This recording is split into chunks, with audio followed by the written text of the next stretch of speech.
Hello बच्चों, आज हम आपके लिए पढ़ाते हैं जैव विविधता। जैव विविधता क्या है?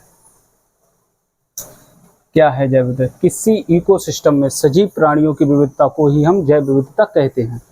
ठीक है। जैव विविधता का कारण क्या है? जैव विविधता क्यों होती है? अत्यधिक वर्षा और अत्यधिक ताप, यानी कि ये दोनों जिस क्षेत्र में, जिस जगह, जिस कटिबंध में ये दोनों की अधिकता होगी, ताप और वर्षा की, तो वहाँ जैव विविधता अधिक होगी और वहीं हॉट स्पॉट क्षेत्र होंगे। ठीक है, हॉट स्पॉट क्षेत्र भी हम बताते हैं इसमें। अब ये मनाही कब जाती है? ये 22 मई को जैव विविधता दिवस मनाया जाता है। शब्द का प्रयोग, जैव विविधता जो शब्द है उसका प्रयोग सर्वप्रथम किसने किया था? वाल्टर जी रोसेन ने। ठीक है। अब हम देखते हैं इसके बारे में कि जैव विविधता सबसे ज़्यादा कहाँ है। ये हमारी पृथ्वी है। पृथ्वी पर ये 0 डिग्री अक्षांश से ऊपर ये है हमारा कर्क रेखा, जो कि हमारे 23.5 डिग्री अक्षांश है। 23.5 डिग्री अक्षांश कर्क रेखा, और नीचे 23.5 डिग्री ये मकर रेखा है अक्षांश। ठीक है, ये उत्तरी गोलार्ध में, ये दक्षिणी गोलार्ध में। और ऐसे ही हम देखते हैं कि इनका कर्क और मकर के बीच का जो क्षेत्र है उसे हम बोलते हैं उष्ण कटिबंधीय क्षेत्र। ये कैसा है? उष्ण कटिबंधीय। ये उष्ण कटिबंधीय क्षेत्र है। और उष्ण कटिबंधीय क्षेत्र में जैव विविधता वाला विशेष केंद्र जो होता है उसके लिए हम हॉट स्पॉट क्षेत्र बोलते हैं। ठीक है। अब हम देखते हैं यहाँ देखो क्या रहता है। यहाँ वर्ष भर सूर्य की किरणें ऊर्ध्वाधर मतलब सीधी पड़ती हैं, और उस कारण यहाँ जो जल है, यहाँ का जो जल है वो बाष्पीकृत होता रहता है। बाष्पीकरण की वजह से यहाँ पर वर्षा भी, संवहनीय वर्षा अत्यधिक मात्रा में होती रहती है। वर्षा भी अधिक है और यहाँ ताप भी अधिक है। इस वजह से इस क्षेत्र में अधिक जैव विविधता पाई जाती है।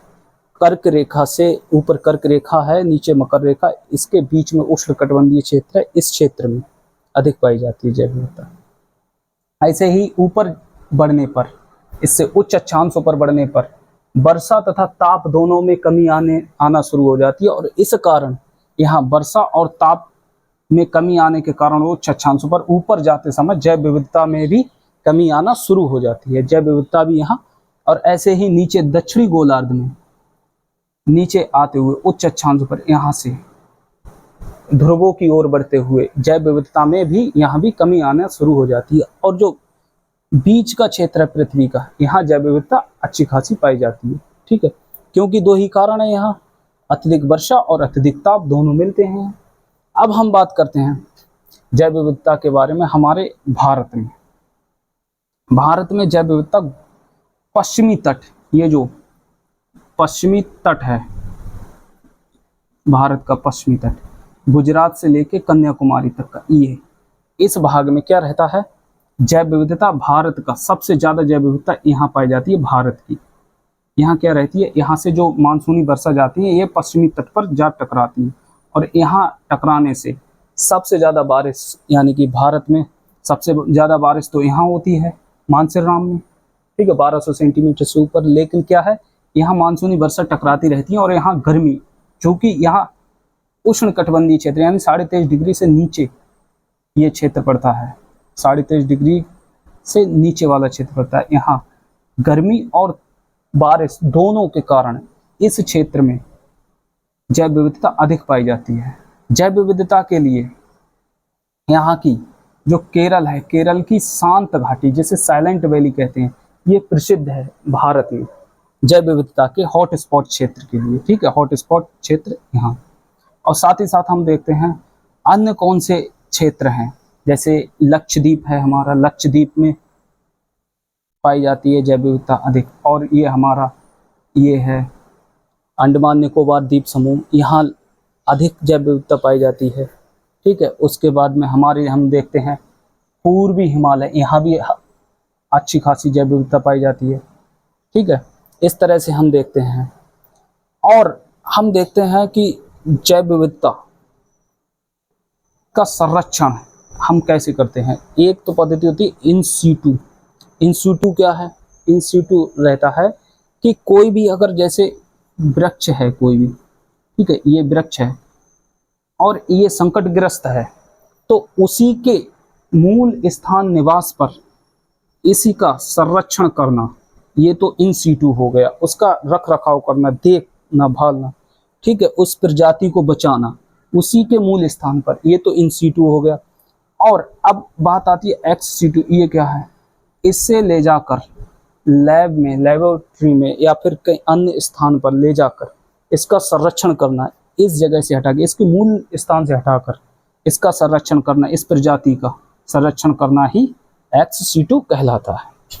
ठीक है, अब हम बात करते हैं कि जो संकटग्रस्त जो जीव जंतु पेड़ पौधे हैं उनके लिए हम किस में रखते हैं? जैसे IUCN में हम रखते हैं। ये क्या है? रेड डाटा लिस्ट, संकटग्रस्त जीवों की सूची। जो संकटग्रस्त जीव हैं उनकी सूची में हम रखते हैं। ठीक है, अब हम देखते हैं जलीय जैव विविधता। जलीय जैव विविधता कहाँ पाई जाती है? जलीय जैव विविधता हमारे प्रवाल द्वीप हैं, जैसे हमारा भारत है, भारत में प्रवाली लक्षद्वीप प्रवाल द्वीप है, ठीक है, यहाँ जैव विविधता अच्छी खासी पाई जाती है।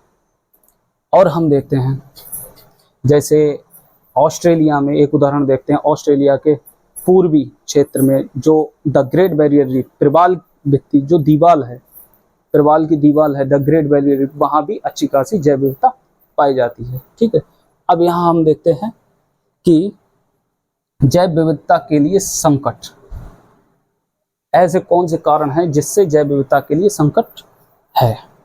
प्राकृतिक आवासों का नष्ट होना, जैसे कि प्राकृतिक आवास, पेड़ पौधे जंगल प्राकृतिक आवास हैं, उनका नष्ट कर देना ही जैव विविधता के लिए संकट जैसी स्थिति बनाता है। ग्लोबल वार्मिंग, ग्लोबल वार्मिंग मतलब भूमंडलीय तापन, भूमि में अधिक ताप, यानी कि प्रदूषण की वजह से जलवायु परिवर्तन हो जाता है। ग्लोबल वार्मिंग की वजह से वर्षा का वितरण अलग अलग भिन्न हो जाता है, जहाँ वर्षा ज़्यादा होना चाहिए वहाँ कम हो रही है, जहाँ कम होनी चाहिए वहाँ अधिक होने से क्या रहता है? वर्षा का वितरण ये बदल जाता है।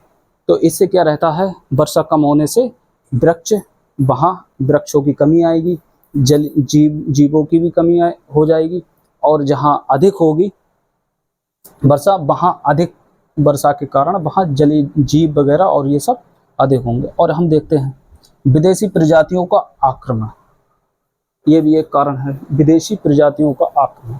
जैसे कि किसी विशेष क्षेत्र पर कोई विदेशी वृक्ष या पेड़ पौधा अगर आ गए तो वो क्या करता है? खुद के लिए वो पनपेगा, ठीक है, और जो उस मूल आवास में जो रहने वाले विभिन्न प्रकार की प्रजाति जो पौधे हैं उनके लिए वो संकट का माहौल कर देगा, उनके लिए वो नष्ट करेगा और खुद ही वो पनपेगा। तो ये भी एक जैव विविधता नष्ट करने का एक कारण है, विदेशी प्रजातियों का आक्रमण। ठीक है, साथ ही साथ हम देखते हैं नगरीकरण और औद्योगिकरण। नगरीकरण और औद्योगिकरण से भी हम वनों को, जंगलों को साफ करते हैं और जैव विविधता नष्ट होती है। ठीक है, ये आज का टॉपिक रहा जैव विविधता, बहुत ही इंपॉर्टेंट है, कई प्रश्न इससे बनते हैं। धन्यवाद।